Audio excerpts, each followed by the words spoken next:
এতিয়া মই নিয়োগলৈকে আহোঁ। যুৱক যুৱতীসকলে অপেক্ষা কৰি আছে। মই এটা এটাকৈ কৈ যাম। সকলো যুৱক যুৱতীয়ে নিৰ্বাচিত যুৱক যুৱতীসকলে মনোযোগেৰে শুনিব। অহা 6 তাৰিখে ৰাজ্য চৰকাৰৰ শিক্ষা বিভাগে প্ৰাথমিক শিক্ষাৰ শিক্ষক শিক্ষয়িত্ৰীসকলৰ চূড়ান্ত ফলাফল ঘোষণা কৰিব। অৰ্থাৎ আজি এই ঘোষণা কৰাৰ প্ৰক্ৰিয়া সমাপ্ত হ'ব। 9 তাৰিখে আকৌ এবাৰ মই কৈছোঁ যে 9 তাৰিখে আমি প্ৰাথমিক বিদ্যালয়ৰ শিক্ষক শিক্ষয়িত্ৰীসকলক নিয়োগ পত্ৰ প্ৰদান কৰিম। তাৰ পিছতেই আমি নৱেম্বৰ মাহৰ ভিতৰতে পুলিচ কনিষ্টবলসকলক নিযুক্তি দিয়াৰ ব্যৱস্থা কৰিম। পুলিচ কনিষ্টবলসকলক নিযুক্তি দিয়াৰ পিছদিনাখনেই আমি অন্তত আৰু 4,000 আৰক্ষী পদৰ বাবে আবেদন পত্ৰও আহ্বান কৰিম।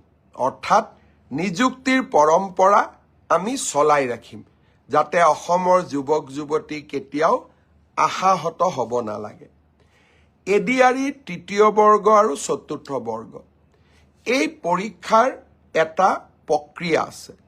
ৰিজাল্ট দিয়াৰ পিছত আমি লটাৰী বা ৰেণ্ডমাইজেশ্যনৰ জৰিয়তে ডিপাৰ্টমেণ্টসমূহ আবণ্টন কৰিব লাগে।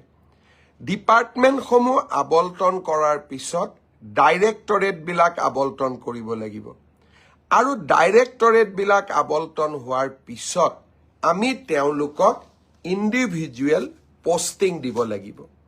এই প্ৰক্ৰিয়াটোত 30টা দিনৰ প্ৰয়োজন হয়। মই আগতেই কৈছোঁ, যোৱা মাহত আমি কোনেও কাম কৰিব পৰা নাছিলোঁ। মই চেষ্টা কৰিছোঁ নৱেম্বৰৰ শেষত নহ'লে ডিচেম্বৰৰ প্ৰথম ভাগতে এডিআৰইৰ 4ৰ্থ আৰু 3য় বৰ্গৰ আমি নিযুক্তি পত্ৰসমূহ বিতৰণ কৰিম। প্ৰক্ৰিয়াটো চলি আছে, প্ৰক্ৰিয়াটো চলিব দিয়ক, কাৰণ এই প্ৰক্ৰিয়াটো স্বচ্ছ হোৱাৰ প্ৰয়োজনীয়তা আছে। এইখিনি সময়ৰ মাজতে আমি পোষ্ট গ্ৰেজুৱেট আৰু গ্ৰেজুৱেট টিচাৰৰো নিযুক্তিৰ কাম হাতত ল'ম।